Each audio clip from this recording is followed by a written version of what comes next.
Do you remember the Tampa Bay Lightning were doing that during the playoffs, not allowing opposing fans to wear their jerseys? And then also they weren't allowing people to buy tickets out of state. Yes. As well. But that's the Tampa Bay Lightning. Like Tampa as a city, decent sports town, not Philadelphia. But they do love their Lightning. But it's not Philadelphia. I know it's not Philadelphia, but Philadelphia's a little city.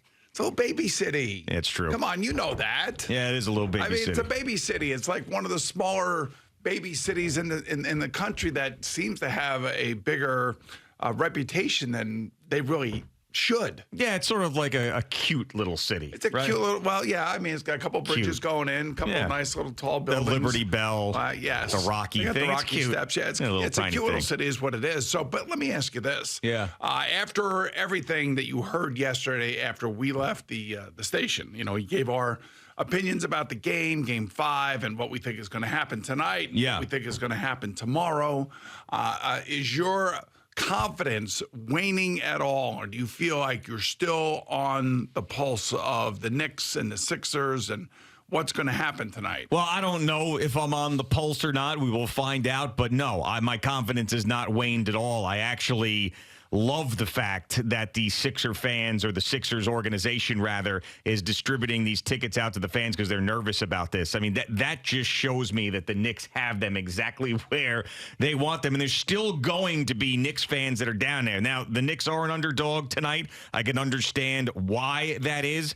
But I really do believe that what happened at the end of Game 5 is going to ignite something in this team to reach even a higher level than they have been in the past. So no, I'm confident, and I'm not worried about being confident. And it's not like being confident is going to make them lose.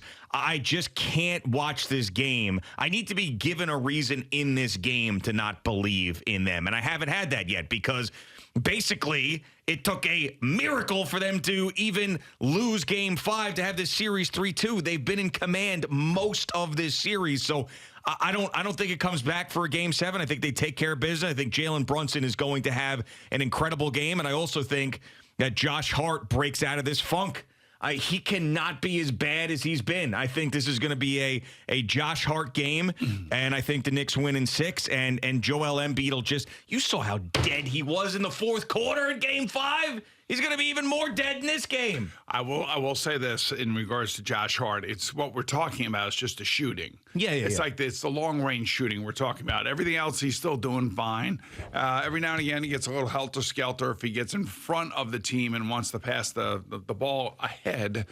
Sometimes he'll throw it away, but it's all because he's got energy. So I'm not – my thing about him is just he's got to knock down a couple threes sooner or later. Can't be continuing to throw up bricks, but he still plays defense, still gets offensive rebounds, still makes steals and makes it difficult on whoever he's covering. So I'm not. My thing is just with him. It's just the shooting. The last 2 games has been. I don't know. It's like had he ever played professional basketball before? That's and that's why I hope he's out there shooting today and pregame shoot around and everything, move around the court, get a lot of shots off, catch and shoot kind of stuff in pregame warm up just to find his game again, because it's been a struggle for him offensively, and they still have and should have won this series already, even with those struggles. Yeah, absolutely. And of course, you get the news yesterday with the Tyrese Maxey 4-point play, and the NBA missed, and the officials missed the call, and the NBA comes out and admitted that they missed the call, which is exactly what they did at the end of Game 2 with the 2 fouls and everything else. So you could say that stuff evened out. I just don't understand. I mean, the point of this is fine, meaning that the NBA wants to be transparent, say, hey, we made a mistake, accountability here. But all it does is shine a light on the ineptitude of the officials and piss off teams and fan bases even more. Like there is no solace that you get as a Knicks player, Knicks coach, Knicks fan, knowing that 4-point play shouldn't have happened. It actually makes it worse. So why does the NBA do this? I mean, all it does is infuriate the team on the bad end of this even more. So I don't know. Maybe what it does, it kind of evens it out, like you said. And, let's see how much Joel Embiid is complaining tonight. Let's see how much Nick Nurse is complaining tonight on the sideline and screaming at the officials. I just hope whoever the officiating crew is tonight, that they are veteran, that they are savvy, that they know what's going on, and that they will be able to handle all the crap and all the pressure that they deal with. Like, we kind of take it for granted. We just think that they're out there and they're going to always do the right thing and that they're under no pressure. I mean, they're probably under the most pressure simply because of missed calls and these NBA 2-minute reports that come out after the fact that do nothing but incense, you're right, the fan bases that feel like they've been screwed by it. Yeah, and I think that most Knicks fans probably feel like they were screwed by it. You can't even think about it anymore. I hope the Knicks aren't thinking about it. The Knicks blew that game. I mean, Mitchell Robinson said it after the game. He said, I effed up. He didn't say that was a travel and it should have never happened. Unlike Nick Nurse and Joel Embiid and everybody after game 2 that was complaining, there was full accountability with the Knicks and blowing that game. By the way, to each guy. I mean, Brunson, when he says he usually says it when it's a negative towards him. When he, Josh Hart, the same thing. Mitchell Robinson, the same thing. So I do like the fact that they take ownership in it. And then when they win, they say we. Yeah. They never say me. That's right. So there is something like, again, the team's likable. It's going to be intense tonight, man. I kind of feel like this is going to be a Game 7. Oh, come on. I do. Why? I don't know. Why? Because you think the Sixers were awoken in some way with this Game 5 victory? I think tonight, I don't know. I hope I'm wrong. But I do know that, these buildings, like, if there's a Game 7 Knicks Sixers, you know how much money the Garden makes? I mean, this is like the perfect thing, but they got to win because they want to keep it going. But I don't know, man. Tonight, I just have a weird feeling about this game. And well, it's obviously a bad feeling, not a weird feeling. I mean, what weird feeling is overcoming you to say that they're going to lose this game? I was just listening to everybody in the station yesterday, and then you got Evan and that crew are going to the game. Tonight, yeah. And he's wondering about what he's going to wear. And I told Tiki, I said, make him wear a Nets Harden jersey. I'm sure that would just be perfect, right? I mean, they were discussing all this yesterday, and I feel like with him there, it's just, I don't know, Evan Matt. being there, you think is going to affect things? Why is he going? Well, he hates both teams. He does hate both teams. And why? So why is he going? Because he loves basketball, or is he? I don't know. I'm just trying to figure out why he's going. Well, I mean, he's been doing stuff like this ever since I've known him, where he just loves a sports road trip. I remember I went with him to Baltimore and Philadelphia, where the Mets were playing the Phillies and the Yankees were playing the Orioles all the way back in like 2009, and he wanted to go to these games, and I don't know what the hell I was doing going with him, but I did. He just loves doing this stuff, like taking his crew to a game. It's what he does. So, but there's been so many times that I have watched Evan Roberts and Tommy Lugauer film Evan Roberts leaving the Garden or leaving Barclays with a puss on his face because he lost or he wanted the Knicks to lose or the Nets lost or whatever it was. And he's just so upset. So I'm picturing that again. I'm picturing a video posted on X by Tommy Lugauer of Evan Roberts walking out of that building going, I have to talk Knicks for another couple of weeks. Well, that's the point, though. Well, let's just say this right now. The interest in the Knicks in the NBA right now, since I've been here, has never been higher. Yeah. And for him and the afternoon program and just him in general for being an NBA basketball fan, I mean, he should want the Knicks to win. I would hope so. I mean, I didn't want the Nets to win, but it's not. I think that's a totally different story because the Knicks take over the city. I think that most of the basketball, we know most of the basketball fans here are Knicks fans that didn't want to see the Nets do well. So, yeah, he should want the Knicks to at least win this series. Maybe he doesn't want to see them win a championship because that would annoy him, but he should at least want them to win this series.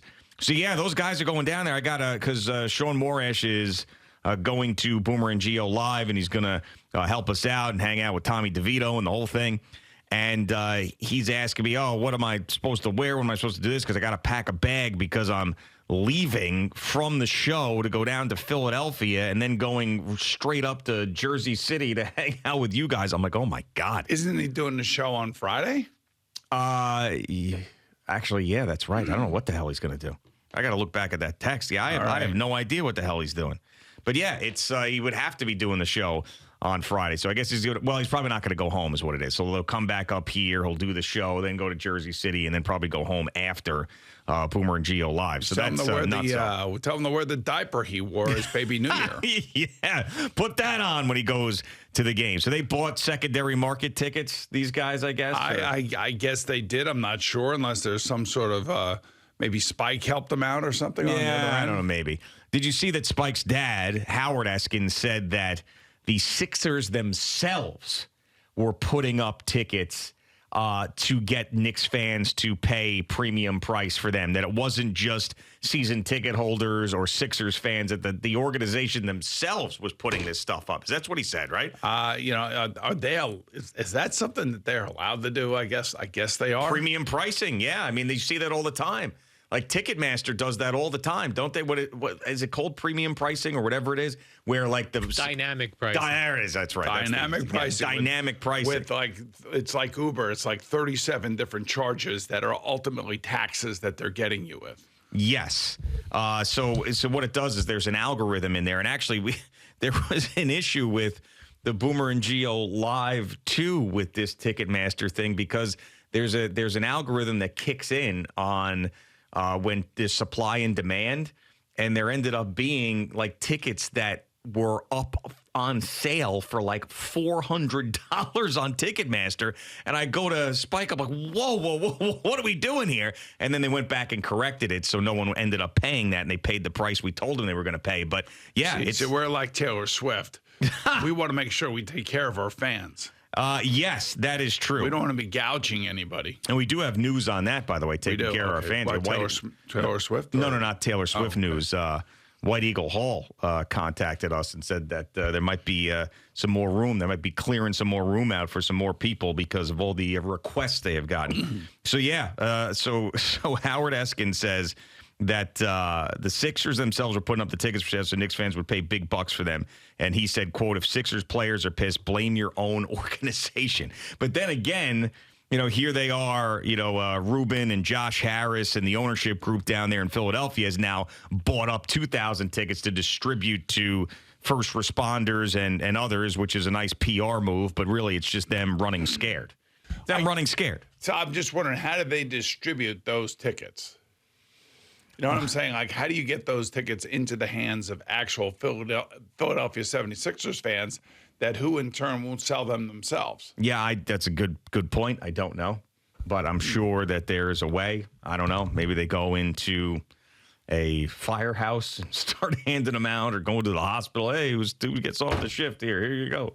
I don't know. I don't know what they're doing, but it looks like the organization's it's like little city stuff. It is. I was just took the words right out. So it's like this is what the Florida Panthers do. This is what the soon-to-be Utah Coyotes do. This is what the Tampa Bay Lightning do. The Carolina Hurricanes. By the way, it's going to be the Utah, most likely. I don't know what it's going to be, but I think the Blizzard or the Yetis, and they already have 22,000 requests for season tickets. Good for that franchise. So I don't think we could put them in this list just yet as they are just starting. You know what I'm talking about. I said the soon-to-be. But they were in Phoenix for a long time playing in an arena that was, had 1,500 people watching the games. So those type of organizations, that's what they do. But now the Sixers have to do it. It's crazy. I mean, they always talk about little brother city. It's definitely a little brother city. But also the Sixers are like the third child in the little brother city. All right. So who are the other two? Well, I would say that the Eagles are one. You're talking about the teams. Yeah, I said the Eagles are one. The Phillies are probably two. I don't see Boston that way. No, not at all. Boston's it's It's also a smaller city than we are. Yeah. But I see them as a rabid fan base, a fan base that gets behind their teams. Yeah, imagine the Celtics having to buy up tickets because I can never say it. No. I know one thing, the Bruins aren't buying up tickets. They don't have to. They have a fan base much like the Rangers have a fan base. Right. So this is just, it really is amazing how far Philadelphia has fallen as a sports town, that the owners have to buy tickets off themselves just to get their own fans in the building. Think about that. They've got to buy tickets from themselves just to get their own fans in the building. Pathetic. Absolutely pathetic. Can't lose to this team. Can't lose to that. It's going to happen. They're moving on tonight. It's going to be in the middle of the night. I hope you're right. I'm just like, I don't necessarily know that I'm feeling it the same way that you're feeling it. Okay. Well, I am. Doesn't mean I'm going to be right. As I said many times, what I say does not have any impact on the games. But I'm going to be confident for once, because why not? Why not for one time believe in these guys? And I'm going to do it. We've been believing in them all year. Well, yeah, but until everybody jumped off the ship yesterday, at least for the most part, I didn't hear everybody, but I'm assuming it was going to be more negative than positive. Yeah, right? but I don't think any real, true, hardened Knicks fan loves his team and is supporting this team, and it's probably more in line with your thinking of how they're going to win. I just have a little bit of trepidation going into tonight, thinking that there will be a Game 7. Now, and believe me, there's nothing better than a Game 7 in your building, in that place. It'd be crazy. The Garden would be making more money than ever before. But I would like to close it out tonight. There's no argument. I'm not arguing with you. I just have a little bit more trepidation than you do, because you are supremely confident. Well, you were so confident that they should have won Game 5, and they should have. Yeah, that's right. And I thought it was going to be over in 5. It's not. But Jalen Brunson picking up that chair and almost slamming it down, but thinking better of it. I mean, he is going to come out. And I mean, Maxey had his game. He had his game. It's not going to happen like that again. But Jalen Brunson, who had his record-breaking Knicks postseason performance game, I think he's going to have another game like that tonight. Do you think, and I know it's hard because they lost the game, and there's a lot of discussion about Thibodeau and his rotation and who was on the court at the end, and should we have called timeouts? Should they have fouled? There's all that discussion that comes along with a game like this that's tight and it's a playoff game. Do you think that there are any changes in any way, shape, or form in terms of his rotation, or does he continue to play the way that he's been playing it? I think he keeps it exactly the same. I think that, as we've said many times, if guys get in foul trouble or there's an injury, then he'll go to the bench. Other than that, he's going to keep the same rotation. He probably thinks to himself, hey, it is basically worked the entire time, and we should be getting ready for the second round now, and all that nonsense happened. But no, I think he ends up, I think it's the same rotation. All right, so here's why I bring up that point, because we'll find out whether or not he's hearing it from the outside or he's going to stick to his guns and do what he has always done, unless, of course, like you were saying, there was an injury, and in that Game 4 there was an injury, and that's why Achua did play as much as he did, and there was also foul trouble in that one. Excuse me. So now you got Mitchell Robinson back in the mix. If Mitchell Robinson's not in the mix, then Achua is in the mix. But and Mitch Robinson said before Game 5, I want to play this game. I don't want to miss this game. I want to be a part of it. And quite frankly, I feel like that's the same thing that he's feeling now, that he will be in this game. But the question is, do you, again, I saw what I saw in the fourth quarter, guys really, except for maybe Tyrese Maxey, everybody exhausted. Yeah, that's including Embiid. Right. Well, Embiid was the most exhausted. He was exhausted from the second quarter on. A friend of mine, Peter, who lives down in AC, said he gets the Philly news down there, and the owners are walking around the streets handing out tickets to the public in restaurants, parks, and where first responders are. All right. Well, that is part just, of it. I know that is a joke. It sounds pathetic, but, some sounds pathetic. It is pathetic. Okay, but, some owners, getting in front of their fans and giving fans free tickets, I can buy into that. I mean, I don't like it why they're doing it, and that's why I said, they're like a little city. Like a baby city. I cannot believe that they had to buy their own like tickets. A town. Yeah. When you say it's like more like a town, like Boston's a real city. Like a village, maybe? Chicago's a real city. Yeah. I would say like, L.A. L.A. Miami. Yep. Those are real cities. Right. Dallas. Dallas, Fort Worth. That's an interesting. It's kind of spread out, but yes, very large. Houston's a big city. A lot of people live down in Houston. Yeah, those are real cities. What do you think about Oklahoma City? I've never been there. It's like a little town. It's like Philadelphia, but they love their Oklahoma City Thunder. Right. Like Indianapolis, sort of like Philadelphia, sort of like that, Okay, yeah. Cute little place, bop in and out, go see the one monument or thing that you want to see, and then get out of there. Go up the Rocky Steps, and maybe the owners of one of the professional sports teams will hand me a ticket while I'm up there because they can't get their own fans in the building. I will say, though, with the owners doing that is fan engagement. Your boy Ledecky does that. Okay. John Ledecky has never had to buy tickets up to hand out to Islander fans because another fan base took over their building in a playoff game. I mean, he gave free playoff tickets to families in need and families who had gone through stuff and that were true Islander fans. He did that before the playoffs. I'm just telling you, both the Devils and the Islanders would love to play the Rangers in their building 10 times a year. Yeah. That's all I'm saying.